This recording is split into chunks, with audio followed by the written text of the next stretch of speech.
चलिए ध्यान दीजिए, आज हम लोग ग्रेविटेशन यानी ग्रेविटेशनल फोर्स का पार्ट 2 करेंगे। पार्ट 1 हो चुका है, आप लोग नहीं देख रहे तो उसको देखिए, पहले, ठीक है। आते हैं पार्ट 2। न्यूटन का गुरुत्वाकर्षण नियम। न्यूटन का गुरुत्वाकर्षण नियम, न्यूटन का गुरुत्वाकर्षण नियम क्या कहता है कि प्रत्येक वस्तु, जितना भी वस्तु है जिसके पास द्रव्यमान है, अर्थ उसको अपनी तरफ आकर्षित करता है, अर्थ उसको अपनी तरफ क्या करता है, खींचता है। यही गुरुत्वाकर्षण का नियम है। प्रत्येक वस्तु को पृथ्वी अपने केंद्र की तरफ खींचता है। जैसे मान लेते हैं कि ये देखिए, ये पृथ्वी है, तो पृथ्वी है तो इसका केंद्र है, यहाँ पे पृथ्वी का ये केंद्र हो गया। तो कोई वस्तु यहाँ पे है तो उस वस्तु को पृथ्वी अपनी तरफ क्या करेगा, खींचेगा, और वो जिस बल से खींचता है उसी बल को बोलते हैं गुरुत्वाकर्षण का बल। क्लियर? तो गुरुत्वाकर्षण बल कितना होता है, F बराबर G into m1 m2 by r square. जैसे ये मान लीजिए कि ये अर्थ का मास हो गया m1 और ये जो छोटा वस्तु को जो खींच रहा है उसका नाम हो गया m2। तो और ये बीच का दूरी यहाँ से यहाँ तक, मतलब अर्थ के केंद्र से, पृथ्वी के केंद्र से इस वस्तु के केंद्र तक का दूरी को r कहते हैं। तो ये फॉर्मूला निकल के आ गया F बराबर G into m1 m2 by r square. यानी बल किस पे डिपेंड करता है, तो बल डिपेंड करता है ये दोनों वस्तु के द्रव्यमान पे। मतलब अगर कोई वस्तु है भारी है तो उस वस्तु को भारी रहने के कारण उसमें बल भी क्या लगेगा, ज्यादा लगेगा, याद रखिएगा। और r बढ़ेगा तो F क्या हो जाएगा, घट जाएगा। यानी जो वस्तु जितना दूर है, दूरी पर जाएगा तो उसके बीच का बल क्या हो जाएगा, कमजोर पड़ जाएगा। ठीक है, यहाँ पे हम फोटो बना दिए कि दो वस्तु, एक m1 का और एक m2 का है, दोनों के बीच का दूरी कितना है, r है। तो बल कितना लगेगा, F बराबर G into m1 m2 by r square. याद रखना है g क्या है भाई, स्मॉल g और कैपिटल G में फर्क है। देखिए स्मॉल g जो है वो गुरुत्वीय त्वरण है। कौन सा है, ये गुरुत्वीय त्वरण है, ठीक है। और इसका वैल्यू होता है 9.8 मीटर पर सेकंड स्क्वायर। अप्रॉक्स इसको 10 भी बोला जाता है, लेकिन एक्यूरेट वैल्यू कितना है, 9.8 मीटर पर सेकंड स्क्वायर गुरुत्व त्वरण। कैपिटल जी को बोलते हैं गुरुत्वाकर्षण का नियतांक। ये कांस्टेंट क्वांटिटी है, ये जी जो है वो गुरुत्वाकर्षण नियतांक होता है। इसका न्यूमेरिकल वैल्यू कितना है, 6.67 into 10 to the power -11 newton metre square per KG square. यहाँ पे चेक करेंगे वैल्यू को, 6.67 into 10 to the power -11 newton metre square per KG square. ये कैपिटल जी का वैल्यू।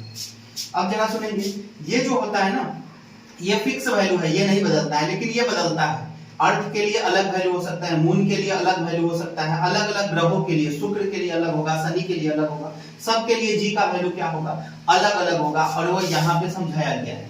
देखिए पृथ्वी के लिए कितना वैल्यू होता है, 9.8 मीटर पर सेकंड स्क्वायर। शुक्र का कितना होता है, तो 8.9। अब ये कैसे याद कीजिएगा, देखिए पृथ्वी वाला याद कर लीजिए 9.8, इसको उलट दीजिए तो 8.9 हो जाएगा शुक्र। और आपको पता है कि शुक्र को पृथ्वी की जुड़वा बहन कहा जाता है, तो आप इसे याद कर सकते हैं, इसको रिवर्स कर देंगे तो शुक्र वाला भी याद हो जाएगा। शनि का कितना होता है, तो 9 मीटर पर सेकंड स्क्वायर। देखिए इसका 9.8, इसका 8.9, शनि का कितना होता है, 9 मीटर पर सेकंड स्क्वायर। बृहस्पति का सबसे ज्यादा होता है, इतना ज्यादा किसी का गुरुत्वीय त्वरण नहीं होता है।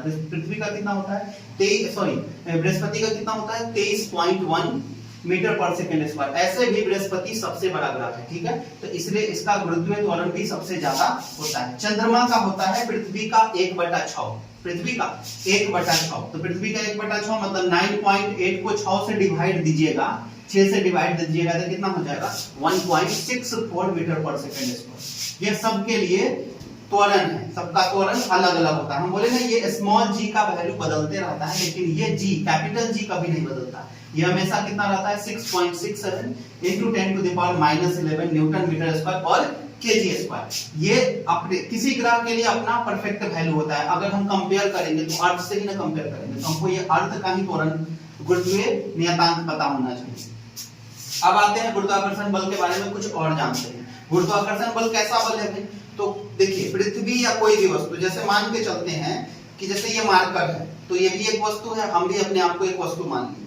तो इस मार्कर का अपना सेंटर ऑफ मास होगा, मतलब इसका अपना केंद्र होगा, और मेरा अपना भी केंद्र होगा। तो मेरे केंद्र से इसके केंद्र के बीच में बल लग रहा होगा, मतलब हम मार्कर को अट्रैक्ट कर रहे होंगे और मार्कर हमको अट्रैक्ट कर रहा होगा। लेकिन हम दोनों में हम क्या है, सोर्स मास है। सोर्स मास मतलब हम बड़ा मास है और ये छोटा मास है, तो हम इस पे हावी हो सकते हैं, ठीक है। कहने का मतलब है कि गुरुत्वाकर्षण बल एक केंद्रीय बल है, हमेशा केंद्र टू केंद्र लगता है, एक के केंद्र से दूसरे के केंद्र पर। यह आकर्षण का बल है, हमेशा खींचता है। गुरुत्वाकर्षण हमेशा खींचता है, किसी वस्तु को ऊपर फेंकिएगा तो वो उसको नीचे खींचेगा हमेशा। तो यह एक आकर्षण का बल है, ये लॉन्ग रेंज का फोर्स है। लॉन्ग रेंज का मतलब ये बड़े बड़े दूरी तक के लिए मान्य है, लेकिन यह गुरुत्वाकर्षण बल प्रकृति का सबसे कमजोर बल होता है। याद रखेंगे, प्रकृति का सबसे कमजोर बल कौन होता है? गुरुत्वाकर्षण बल। इससे कमजोर कोई बल नहीं है, ये सबसे कमजोर बल है, प्रकृति का सबसे कमजोर बल है। लेकिन इसका रेंज क्या होता है? बहुत ज्यादा होता है, बड़ा बड़ा दूरी तक लिए मान्य है, लॉन्ग रेंज का फोर्स है। क्लियर? अब देखिए ये अर्थ है, तो अर्थ के चारों तरफ का एक हम इमेजिनरी फील्ड बना दिए, मतलब एक काल्पनिक क्षेत्र बना दिए हैं ये। तो अब हमको डिफाइन करना है कि गुरुत्व क्षेत्र किसे कहते हैं। देखिए गुरुत्व क्षेत्र मतलब गुरुत्वाकर्षण का जो क्षेत्र होगा वही गुरुत्व क्षेत्र कहलाएगा। तो हम ऐसे बोल सकते हैं कि पृथ्वी के चारों तरफ का, पृथ्वी के चारों तरफ का वह काल्पनिक क्षेत्र जहां तक यह बल अनुभव करेगा, मतलब कोई वस्तु अगर यहाँ आए तो उस पर बल महसूस करे, वो अपने आप पर लगे कि उसको कोई चीज खींच रहा है, तो उसको हम डिफाइन करेंगे कि वो गुरुत्व क्षेत्र है। कौन सा क्षेत्र है? सब चीज का अपना क्षेत्र होता है। देखते हैं, वो कुत्ता होता है तो उस एरिया में दूसरा कुत्ता आएगा तो उसको काट लेगा, मतलब उसका अपना एरिया है। तो वो एरिया मतलब वो उसका क्षेत्र है। तो ये गुरुत्व क्षेत्र मतलब, गुरुत्व का मतलब पृथ्वी और उसका क्षेत्र मतलब पृथ्वी का क्षेत्र, जहां पे कोई दूसरा चीज आता है तो उस पर वो क्या महसूस करता है? बल महसूस करता है, तो उसको हम गुरुत्व क्षेत्र कहते हैं। गुरुत्व क्षेत्र का वैल्यू क्या होता है? Gm/r²। जी हम समझा दिए, गुरुत्वाकर्षण नियतांक। m का मतलब क्या होता है? m का मतलब होता है पृथ्वी का द्रव्यमान। पृथ्वी का द्रव्यमान कितना होता है भाई साहब? पृथ्वी का द्रव्यमान तो 5.97 × 10⁻24 kg। 5.97 × 10⁻24 kg।